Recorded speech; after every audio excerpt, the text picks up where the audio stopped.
Hello everyone, welcome to GRS Mantra. पिछला class तक हम लोग टोटल स्टेशन की मदद से हॉरिजॉन्टल एंगल कैलकुलेट करने के लिए स्टेप बाय स्टेप सीखने की कोशिश किया था और ये टॉपिक आपके सेमेस्टर एग्ज़ाम के लिए थोड़ा इम्पोर्टेंट माना जाता है। ठीक है, हाँ। आज की क्लास में हम लोग इसी टॉपिक को थोड़ा आगे बढ़ाते हुए टोटल स्टेशन के ही मदद से वर्टिकल एंगल कैलकुलेट करने के लिए सीखेंगे। हॉरिजॉन्टल डिस्टेंस कैसे कैलकुलेट होता है इसके बारे में सीखेंगे। लास्ट में हम लोग ये भी सीख लेंगे कि किसी एक स्टेशन का हम लोग कोऑर्डिनेट कैसे कैलकुलेट करते हैं टोटल स्टेशन की मदद से। ये भी सीखने की पूरा कोशिश करेंगे इसी लेक्चर में। ठीक है, तो वीडियो को पेशेंसली आप लोग वॉच करने की पूरा कोशिश करेंगे। ठीक है, हाँ। मेरे साथ आप क्या करोगे, फ्रेश हेडिंग बनाओगे। क्या? Measurement of vertical angle. ठीक है ना। इतना हेडिंग बनाने के बाद आप क्या करोगे, थोड़ा सा बोर्ड पर ध्यान दोगे। ठीक है ना। हाँ, ये ध्यान देना है जो चीज़ें कुछ बेसिक है जिसको बोर्ड पर लिखना होता है। देखो, हर एक चीज़ का पीपीटी संभव नहीं है, तो कुछ चीज़ों को अपने हाथों से लिख करके उसे समझाना पड़ता है, इसीलिए यहाँ पे हम समझाने की कोशिश कर रहे हैं। ठीक है, हाँ। सपोज करिए कि ये आपका क्या है, कोई प्लेन है। इस प्लेन को हम लोग बोल रहे हैं हॉरिजॉन्टल प्लेन। ये क्या है बाबू? Horizontal plane. ठीक है, हाँ। बड़े आराम से मस्ती के मूड में लेक्चर देखने की कोशिश करेंगे। ठीक है ना, हाँ।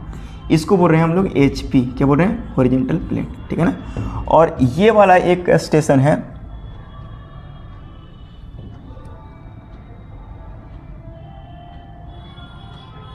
ये जो स्टेशन है, इस वाला स्टेशन को हम लोग बोलते हैं, ये जो एक्सिस है, ये इस एक्सिस को हम लोग बोल रहे हैं, इस वाले एक्सिस को हम लोग बोलते हैं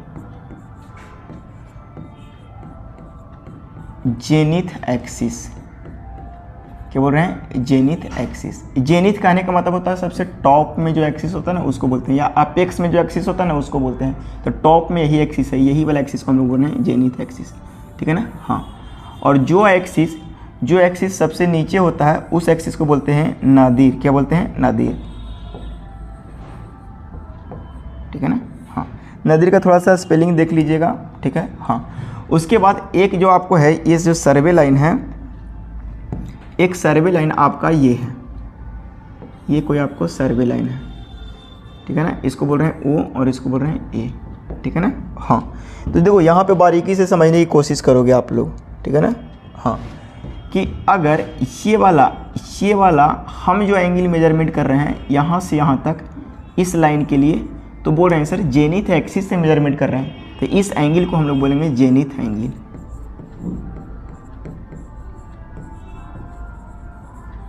ठीक है ना, हाँ। और एक होता है यहाँ से यहाँ, एक होता है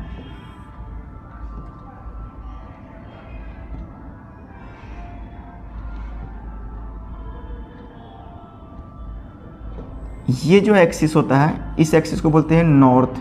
क्या बोलते हैं? नॉर्थ। और यही नॉर्थ एक्सिस को हम लोग बोलते हैं एज़ुमुथ एक्सिस। क्या बोलते हैं?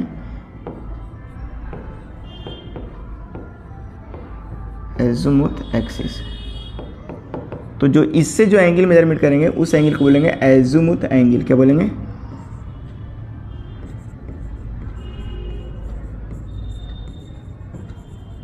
और आपके जो सिलेबस में रहेगा वो हमेशा पूछेगा कौन सा? हॉरिजॉन्टल एंगल पूछेगा या वर्टिकल एंगल पूछेगा। और वर्टिकल एंगल उस एंगल को बोलते हैं जो हॉरिजॉन्टल प्लेन से कंसीडर करते हैं, यानी ये वाला आपको बोलते हैं थीटा।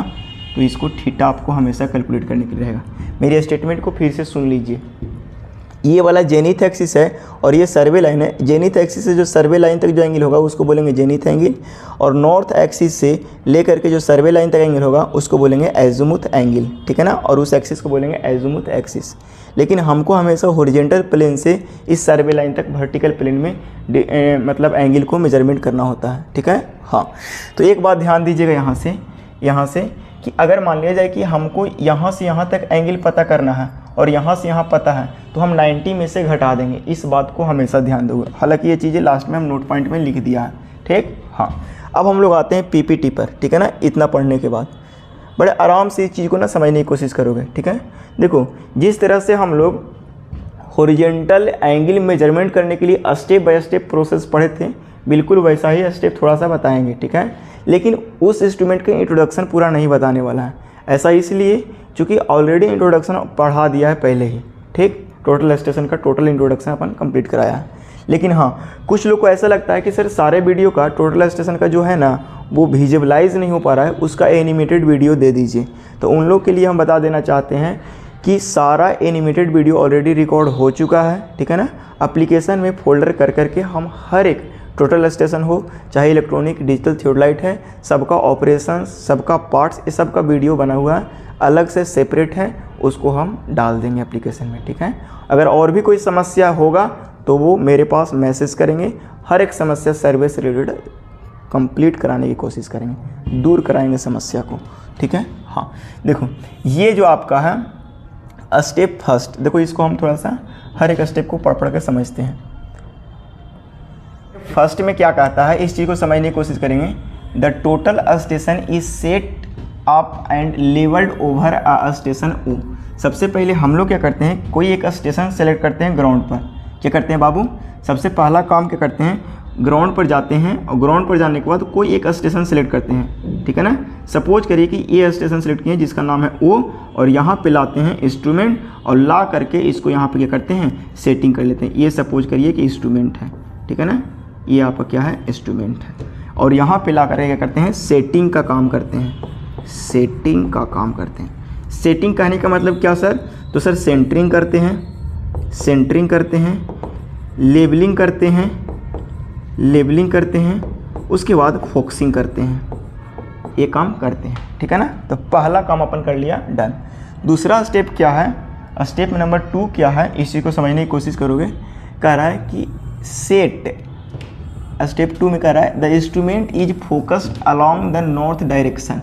इंस्ट्रूमेंट को हम लोग क्या करते हैं, यहाँ पे फंक्शन की मदद से नॉर्थ डायरेक्शन में ले जा करके फोकस कर लेते हैं, और फोकस करने के बाद, मेरी बात को ध्यान से सुन लो, नॉर्थ डायरेक्शन में जाकर के फोकस कर लेते हैं। फोकस करने के बाद क्या करते हैं, उस पर 0 0 की वर्टिकल एंगल सेट कर लेते हैं, ठीक है ना। हाँ, इस चीज़ को आप समझने की पूरा कोशिश करोगे, ये सब अंदर हम सॉफ्टवेयर में सेटिंग हो जाएगा, ठीक है ना। और स्टेप 3 में क्या करते हैं, turn the telescope clockwise from north direction for focusing the point A and B, ठीक है ना। सपोज करिए कि आपको यहाँ पे कोई टारगेट दिया गया है, टारगेट आपका ये है, ये आपका टारगेट है, ये आपका क्या है, टारगेट है, ये आपका क्या है, हाई राइज बिल्डिंग है। सपोज करिए कि ये हाई राइज बिल्डिंग है और यहाँ पे एक खिड़की है और एक खिड़की ये है, तो एक को इसको बोलेंगे ए और एक को बोलेंगे बी, ठीक है ना। हाँ, तो ये आपका टारगेट दिया गया है और आपको यहाँ से ये और यहाँ से ये वाला एंगल वर्टिकल प्लेन में ऑब्जर्व करना है। किस प्लेन में ऑब्जर्व करना है, वर्टिकल प्लेन में ऑब्जर्व करना है। तो वही काम कर रहा है कि हम लोग क्या करेंगे, किसको साइड करेंगे, तो हम लोग स्टेप 3 में करेंगे turn the telescope clockwise, clockwise turn करेंगे from north direction, north direction से क्लॉकवाइज टर्न करेंगे और फोकसिंग कर लेंगे ए और बी को, ए और बी को हम लोग क्या कर लेंगे, फोकसिंग कर लेंगे, ठीक है। हाँ, तो जब बताओ कि मान लीजिए कि इसको शुरू में स्टार्टिंग में नॉर्थ डायरेक्शन में इसको सेटिंग कर दिया, क्या बड़े आराम से समझने की कोशिश करो। नॉर्थ डायरेक्शन में सेटिंग कर दिया और सेटिंग करने के बाद क्या आ गया, रीडिंग 0 0 आ गया है आप में, कितना आ गया, 0 0 आ गया। उसके बाद हम ए को साइड करेंगे, उसके बाद बी को साइड करेंगे। तो जब ए को साइड करोगे तो यहाँ से यहाँ एंगल हो जाएगा θ1 और यहाँ से यहाँ एंगल क्या हो जाएगा, θ2 हो जाएगा। वही बात लिखा गया है सेकंड में, कह रहा है कि द एज़ीमुथ और vertical angle of this point θ1 and θ2, θ1 ये फाई लिखा गया है, सिंबल थोड़ा सा नहीं मिल पा रहा था जी, इसीलिए हम फाई लिख दिए, इसको θ1 और θ2 कर दो, ठीक है। हाँ, और automatically display over the LCD screen. और ये जो आपको है, ये आपको कैलकुलेट नहीं करना होगा ना, ऑब्जर्व करना होगा। साइट करने के बाद फटाफट आपको एंगल मिलते चला जाएगा। जैसे ही वहाँ पे साइट करोगे, यहाँ पे डिस्प्ले पर आपको दिखाई पड़ेगा वर्टिकल एंगल ए पर कितना है, तो ए पर θ1 है, वर्टिकल एंगल बी पर कितना है, यानी सेकेंड रीडिंग में कितना है, तो θ2 है। ये चीज़ ऑटोमेटिक स्क्रीन पर डिस्प्ले पर दिखाई पड़ेगा, इसमें कोई दो राय नहीं है, ठीक है। अब आती है बात स्टेप 4 की। स्टेप 4 में कह रहा है कि the clamping and unclamping of vertical clamp screw and using tangential screw। हम लोग जो यहाँ पे क्या करते हैं, रीडिंग को ऑब्जर्व करने के लिए या तो वर्टिकल क्लैंपिंग स्क्रू को कसना होगा या उसको ढीला करना होगा, रीडिंग को ऑब्जर्व करने के लिए, देखने के लिए, यानी मतलब एक तरह से बोल सकते हैं फोकसिंग करने के लिए। तो फोकसिंग करने के लिए क्लैंपिंग स्क्रू का सहारा लेना होगा और टेंजेंशियल स्क्रू का भी सहारा लेना होगा। तो उसको सिंपल जैसे हम लोग थियोडोलाइट में करते थे वैसा ही प्रोसेस इसमें भी है, तो ज़्यादा इसमें टेंशन नहीं होता है। तो आपको कम से कम 4 स्टेप आपको याद रखना होगा वर्टिकल एंगल को मेजरमेंट करने के लिए। ऐसा करोगे आपको तुरंत डिस्प्ले पर सारा कुछ मिल जाएगा। तो ये कहानी हो गया था वर्टिकल एंगल का, ठीक है ना। तो सर हमें छापना क्या है, तो चाहोगे तो ये फिगर भी छाप लोगे, लेकिन हम समझते हैं फिगर नहीं छापना चाहिए, ठीक है। अगर छाप लेते हो तो अच्छी बात है। उसके बाद ये सारे स्टेप आपको लिख लेना होता है, ठीक है। हाँ, अब हम लोग थोड़ा सा क्या करते हैं, मूव करते हैं अगले टॉपिक की ओर। और आपका जो अगला टॉपिक है वो है देखिए, एक यहाँ पे ये कुछ पॉइंट है जिसको आपको यहाँ पे नोट डाउन भी करना होता है, ठीक है। तो छाप लिए होंगे और नोट डाउन कर, देखो ये सारी चीज़ यहाँ पे समझाया गया है। हालांकि वो चीज़ें हम अपन समझा रखा है किसमें, तो सर आप अपन इसमें समझा रखा, देखो ये चीज़ें भी आपको छाप लेनी है और ये चीज़ें भी आपको छाप लेनी है। 2 चीज़ छापने के बाद तब हम लोग आगे मूव करते हैं, ठीक है। देखिए ये कुछ पॉइंट है जिसको बारे में आप लोग को जानना बहुत ज़रूरी होता है, ठीक है ना। हाँ देखिए, इसको अंडरलाइन कर करके समझा देते हैं एक बार। कह रहा है कि a vertical angle is measured above और below the horizontal plane if the vertical angle measured above the horizontal plane.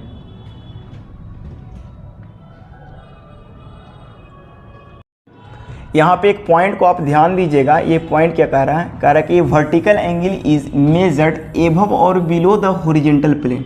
Vertical angle जो होता है ना, वो हॉरिजॉन्टल प्लेन के ऊपर भी मेजरमेंट कर सकते हो और हॉरिजॉन्टल प्लेन के नीचे भी मेजरमेंट कर सकते हो। लेकिन जब हॉरिजॉन्टल प्लेन के जब ऊपर मेजरमेंट करोगे ना तो उसको बोलोगे एंगल ऑफ एलिवेशन, और जब नीचे मेजरमेंट करोगे ना तब उसको बोलोगे एंगल ऑफ डिप्रेशन। अरे टैक्योमीटर में ये सारी चीज़ का कंसेप्ट पूरा बताया था, एलिवेशन को और डिप्रेशन का, ठीक है। हाँ, तो वो चीज़ें आपको समझ आना चाहिए, ठीक है ना। हाँ, एक बात और, जब वहाँ पे सॉफ्टवेयर का सेटिंग करोगे ना तो वहाँ पे जेनिथ एंगल सेटिंग होता है, ठीक है ना। अगर मान लिया कि जेनिथ एंगल सेटिंग करके लाया कुछ वैल्यू, तो जब जेनिथ एंगल आपको तो जेनिथ एंगल मिला, लेकिन आपको पूछ रहा है वर्टिकल एंगल, तो उस स्थिति में आप क्या करोगे, डायरेक्शन मेथड में आप अगर जेनिथ एंगल सेट किया है तो 90 डिग्री में से जेनिथ एंगल को घटा देगा, तब आपको वो थीटा मिलेगा जो वर्टिकल एंगल होगा। अगर मान लीजिए को रिवर्स मेथड के लिए कर रहे हो तो उसके लिए थीटा का जो वैल्यू निकलेगा, यानी वर्टिकल एंगल जो निकलेगा वो जेनिथ एंगल में 270 को घटाएंगे। तो ये दोनों फॉर्मूले को आपको इन्फॉर्मेशन के लिए समझना होता है। फॉर किसके लिए, इस बात को ध्यान से समझिए। ये दोनों पॉइंट को नोट पॉइंट के जैसा समझेंगे, किसके लिए, ऑब्जेक्टिव के लिए, ठीक है। हाँ, तो ये 2 बातें आप लोग को यहाँ पे बताया गया और इसे बड़े आराम से कॉपी करेंगे। ये चीज़ें है ना, ये चीज़ें काटा गया, लेकिन ये जो पॉइंट है इस चीज़ को आप क्या करो, ध्यान से छाप लेगा, ठीक। हाँ, उम्मीद है आपको इतना बातें समझ आया होगा। अब हम लोग थोड़ा सा मूव करते हैं आगे, ठीक है ना। देखिए आपको सारा कुछ नदीर है और ये जेनिथ है, दिखाई पड़ रहा होगा। इसको बोलते हैं जेनिथ, इसको बोलते हैं नदीर, इसको बोलते हैं एस्ट्रोनॉमिकल होरिजॉन और इसको बोलते हैं ट्रू होरिजॉन, ठीक है ना। हाँ, इसी को थोड़ा सा और हम समझाने की कोशिश करते हैं कि हर एक जगह पर ये वाला कभी बोलेंगे हॉरिजॉन्टल प्लेन, ट्रू होरिजॉन बोलेंगे, इसको भी बोलेंगे ट्रू होरिजॉन। ये सब चीज़ को आप बड़े आराम से समझ लो, हर एक टेंजेंट पर आपको होरिजॉन मिलेगा, ठीक है। तो ये सब चीज़ था जिसको आप लोग को ऑब्जर्वेशन करनी थी, ठीक है। नदीर कहने का मतलब बिहार बोर्ड वाला सीधा, जेनिथ कहने का मतलब सीधा समझेगा शीर्ष, ठीक है ना। और इसका मतलब समझना कि सबसे नीचे विलीन होना, जहाँ पे ख़त्म हो रहा है, यानी समाप्ति की ओर जहाँ पे है, ठीक है ना। सबसे लास्ट वाला छोर उसको बोलेंगे नदीर, याद रखिएगा। ये मतलब सबसे ऊंचा वाला टॉप वाला छोर, और ये सबसे नीचे वाला जहाँ पे समाप्त हो रहा है लास्ट वाला छोर, ठीक है। हाँ, तो ये चीज़ें आप लोग को समझ आना चाहिए और उम्मीद है इसे भी समझे होंगे। अब हम लोग थोड़ा टोटल स्टेशन के मदद से डिस्टेंस को कैसे मेजरमेंट किया जाता है, ठीक है। हाँ, तो कुछ दिन पहले ही हम लोग एक टॉपिक पढ़े हैं EDM, इलेक्ट्रॉनिक डिस्टेंस मीटर। और EDM से क्या करते थे सर, तो हम लोग डिस्टेंस ही तो मेजरमेंट करते थे सर, ठीक है ना। हाँ, और EDM के प्रिंसिपल पर 3 इंस्ट्रूमेंट बनाए थे, टेलोरीमीटर, जियोडीमीटर और डिस्टोमेट। और थोड़ा सा कंसेप्ट को एनालिसिस किए होंगे या थोड़ा सा कंसंट्रेशन के साथ सुने होंगे, तो बताए थे क्या कि जो डिस्टोमेट था उसका यूज हम लोग टोटल स्टेशन में करते थे। याद आ रहा है कि डिस्टोमेट का जो यूज करते हैं वो टोटल स्टेशन में यूज करते हैं, यानी टोटल स्टेशन में भी एक EDM लगा हुआ है कि नहीं। और वही EDM से हम लोग क्या कर लेंगे, हॉरिजेंटल डिस्टेंस या स्लोपिंग डिस्टेंस कैलकुलेट कर लेंगे, ठीक है ना। हाँ, तो देखिए चीज़ों को ना हर एक चीज़ को बारीकी से समझने की कोशिश करते हैं। पहले हम इसको फिगर से एनालिसिस कर लेते हैं, कैसे कैसे हम लोग सेटिंग करेंगे और स्टेशन क्या क्या होगा, ठीक है। हाँ, तो देखिए सबसे पहले आप लोग क्या करोगे, यहाँ पे फिगर पर एनालिसिस करने की कोशिश करोगे, ठीक है ना। हाँ, देखिए यहाँ पे सपोज करिए कि एक स्टेशन ये है और दूसरा स्टेशन आपको ये है, ठीक है ना। इसका नाम रख लो ए और इसका नाम रख लो क्या, बी। और स्टेशन ए पर क्या करो, आप इंस्ट्रूमेंट को सेटिंग कर लो। इंस्ट्रूमेंट कहने का क्या मतलब सर इंस्ट्रूमेंट कहने का यही मतलब कि आपने टोटल स्टेशन को यहाँ पे सेटिंग कर रहा, ठीक है ना। हाँ, ये आपका क्या है, टोटल स्टेशन है, ठीक है ना। हाँ, यहाँ पे पूरी तरह से सेटिंग कर लिया, क्या कर लिया, सेटिंग कर लिया। सेटिंग कहने का मतलब आप लोग को समझ आना चाहिए सर कि सेटिंग का दो मतलब हुआ, एक हार्डवेयर सेटिंग करेंगे और दूसरा क्या करेंगे, सॉफ्टवेयर सेटिंग करेंगे। हार्डवेयर सेटिंग और दूसरा हम लोग क्या करेंगे, सॉफ्टवेयर सेटिंग, सॉफ्टवेयर सेटिंग, ठीक है ना। हाँ, दोनों सेटिंग करने के बाद हम लोग क्या करेंगे, 0 के रीडिंग को सेट कर लेंगे। सेट करने के बाद क्या करेंगे, अगला स्टेप यहाँ पे लगा देंगे रिफ्लेक्टर। क्या लगा देंगे, रिफ्लेक्टर, ठीक है। ये कोई स्टूडेंट मिलने आ गया था, ठीक है। यहाँ पे हम लोग क्या करते हैं, स्टेशन बी पर हम लोग क्या करते हैं, स्टेशन बी पर हम लोग रिफ्लेक्टर लगा देते हैं, ठीक है ना। हाँ, यहाँ पे क्या लगाते हैं बाबू, रिफ्लेक्टर, ठीक है ना। कौन रिफ्लेक्टर लगाते हैं बाबू, प्रिज्म रिफ्लेक्टर। इस चीज़ को थोड़ा सा फिर से समझ लीजिए। बहुत सारे लोग को ये डाउट था कि प्रिज्म रिफ्लेक्टर में जो प्रिज्म का जो एज होता है यानी साइड होता है वो 90 डिग्री पर कटे होते हैं, ठीक है ना। हाँ, तो यहाँ पे इस तरह का आपको ये प्रिज्म रहता है, इसको बोल रहे हैं प्रिज्म रिफ्लेक्टर, प्रिज्म रिफ्लेक्टर। अब इसका थोड़ा सा मैकेनिज्म पर बात करते हैं कि ये वर्क कैसे करता है, ठीक है ना। तो सबसे पहले अगर इसकी साइड की बात किए थे तो इसका जो साइड था वो 90 डिग्री पर कटे हुए थे इस तरह से, ठीक है ना, और इस तरह से। अब जब यहाँ से जब रे को छोड़ोगे यानी रे पास करोगे, यहाँ से सपोज करिए कि ईडीएम को ऑन किया, तो ईडीएम के जब ऑन करिएगा तो आपको रे यहाँ से निकलेगा निकलेगा निकलेगा निकलेगा, यहाँ से टकराएगा, ठीक है ना। हाँ, और ये एक दूसरे को 90 डिग्री पर है। जैसे ये टकराएगा तो यहाँ से टकरा करके इस पर पड़ेगा और इस पर पड़ने के बाद फिर से वापस इसी के पैरेलल आपको रिफ्लेक्ट होकर के फिर से किसके पास आ जाएगा, तो फिर से इस इंस्ट्रूमेंट के पास आ जाएगा, यानी इस इंस्ट्रूमेंट कहने का मतलब ईडीएम के पास आ जाएगा, ठीक है ना। हाँ, ये मैकेनिज्म था प्रिज्म का मैकेनिज्म को एक बार फिर से समझ लो। यहाँ से ईडीएम जैसे ऑन किए तो यहाँ से रे निकलेगा और रे निकलेगा वेव के फॉर्म में, जैसे ही यहाँ पे पड़ेगा तो ये था आपको क्या था, प्रिज्म का एज जो एक दूसरे को 90 डिग्री में एडजस्ट था। तो जैसे ही यहाँ से इस पर टकराएगा तो इस तरह से रिफ्लेक्शन होगा और रिफ्लेक्शन होकर के इस तरह से वापस लौट जाएगा, ठीक है ना। तो ये जाने और आने का यही मैकेनिज्म है। तो ये प्रिज्म यानी प्रिज्म रिफ्लेक्टर का मैकेनिज्म है जिसे आप लोग को समझना बहुत ज़रूरी था। सेम प्रोसीजर यहाँ पे भी करेंगे टोटल स्टेशन में, ठीक है। तो इस चीज़ को थोड़ा सा आप समझने की कोशिश करोगे, ठीक। अब यहाँ पे भी सेम प्रोसीजर होता है। यहाँ से जैसे ही इसको ऑन करोगे सेटिंग करने के बाद तो यहाँ से जो रे निकलेगा वो यहाँ पे टकराएगा और टकराने के बाद फिर से वापस इसी पर लौट जाएगा, ठीक है ना। और लौटने के बाद जितना जाने में और जितना आने में जो समय लगा वो समय यहाँ कैलकुलेट करेगा और स्पीड से मल्टीप्लाई करके डायरेक्टली आपको क्या दे देगा, तो सर डिस्टेंस दे देगा। और यही प्रोसेस करके हम लोग क्या करेंगे, क्या कर लेंगे, टोटल स्टेशन की मदद से डिस्टेंस कैलकुलेट कर लेंगे, ठीक है ना। ये डिस्टेंस किसकी मदद से कैलकुलेट हो गया, टोटल स्टेशन की मदद से। तो सर डिस्टेंस हमें दिखेगा कहाँ, इस चीज़ को जानकारी ले लो। तो डिस्टेंस आपको इस डिस्प्ले पर दिख जाएगा, ठीक है ना। डिस्प्ले पर आपको डायरेक्टली डिस्टेंस दिख जाएगा, ठीक है। उम्मीद है आपको इतना बात समझ आया होगा और इस फिगर से बहुत ज़्यादा कंसेप्ट क्लियर हुआ होगा। अब हम लोग थोड़ा सा क्या करते हैं बाबू, यहाँ पे जो स्टेप्स लिखे हैं, जो पॉइंट लिखे हैं जिसे समझना था उसको हम थोड़ा सा एनालिसिस करते हैं, ठीक। हाँ, देखिए कह रहा कि measurement of distance is accomplish, ठीक है ना, एकम्प्लिश्ड, ठीक है। मतलब इसका मतलब होता है कुशलतापूर्वक, ठीक है ना। हाँ, यानी बढ़िया से मेजरमेंट करने के लिए देखिए कह रहा है कि measurement of distance is accomplished with a modulated infrared carrier signal generated by a small solid state emitter, ठीक है ना। ये जो होता है इंफ्रारेड जो कैरियर सिग्नल जो होता है वो जनरेट होता है किससे, तो स्मॉल सॉलिड इमीटर से। इस चीज़ को समझिएगा, स्मॉल सॉलिड स्टेट इमीटर से, जो कहाँ रहता है, with in the instrument optical path, जो कहाँ रहता है, इस इंस्ट्रूमेंट के ऑप्टिकल पाथ में रहता है। देखिए ये जो इंस्ट्रूमेंट है इसके ऑप्टिकल पाथ में यहाँ पे रहता है। इस चीज़ को आप समझने की कोशिश करोगे, ठीक है। हाँ, अब यहाँ पे क्या कह रहा है आगे,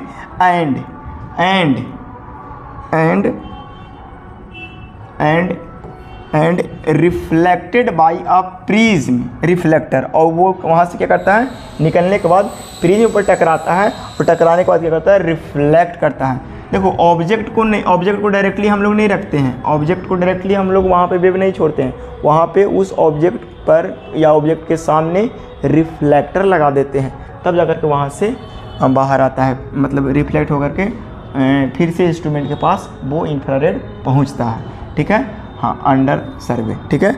एक पॉइंट और कह रहा है, ये वाला पॉइंट समझने की कोशिश करिएगा। कह रहा है कि द मॉड्यूलेशन पैटर्न, जो मॉड्यूलेशन पैटर्न जो होता है इन रिटर्निंग सिग्नल इज रीड, जो मॉड्यूलेशन पैटर्न होता है उसका रिटर्निंग जो सिग्नल होता है वो रीड करता है, and interpreted by the computer in total station, जो कंप्यूटर जो रहता है टोटल स्टेशन में ना, उसी से ये रीड होता है। तो कंप्यूटर नहीं रहता है, माइक्रो प्रोसेसर भी हम लोग कंप्यूटर बोल देते हैं यहाँ पे। सिविल इंजीनियर वाला कंप्यूटर के दिमाग उतना कहाँ चलेगा, micro processor is known as computer, micro processor रहता है, ठीक है। एक चीज़ और कह रहा है कि the distance is determined by, जो डिस्टेंस डिटरमाइन किया जाता है किसके द्वारा, तो emitting and receiving multiple frequency, जो बहुत सारे फ्रीक्वेंसी निकलते हैं, बड़ा यहाँ से फ्रीक्वेंसी निकला, तो वही जो मल्टीपल फ्रीक्वेंसी निकलते हैं उसी से हम लोग क्या करते हैं, डिस्टेंस को मेजरमेंट करते हैं। And determining the integer number of wavelength, और वो सबको नहीं, जो इंटीजर जो कंप्लीट वेवलेंथ हुआ ना उसी को, ठीक है ना, to the target of each frequency, हर एक फ्रीक्वेंसी के लिए जो टारगेट तक के लिए जो निकलता है ना, मल्टीपल यानी कंप्लीट वेवलेंथ बोल सकते हो। इंटीजर नंबर वेवलेंथ कहने का मतलब कंप्लीट वेवलेंथ निकलता है, उसी से हम लोग डिटरमाइन करते हैं। तो ये कुछ बातें थी जिसको आपको हॉरिजॉन्टल डिस्टेंस में लिखना था, और इसे आप कॉपी करेंगे, और कॉपी करने के बाद थोड़ा सा अगर इच्छा करे तो फिगर भी छाप लीजिएगा, ऐसे आपको 4 मार्क्स मिलेंगे अगर पूछेगा तो, ठीक। हाँ चलो, एक चीज़ और आप यहाँ पे सीखिए लो अगला, ठीक है ना।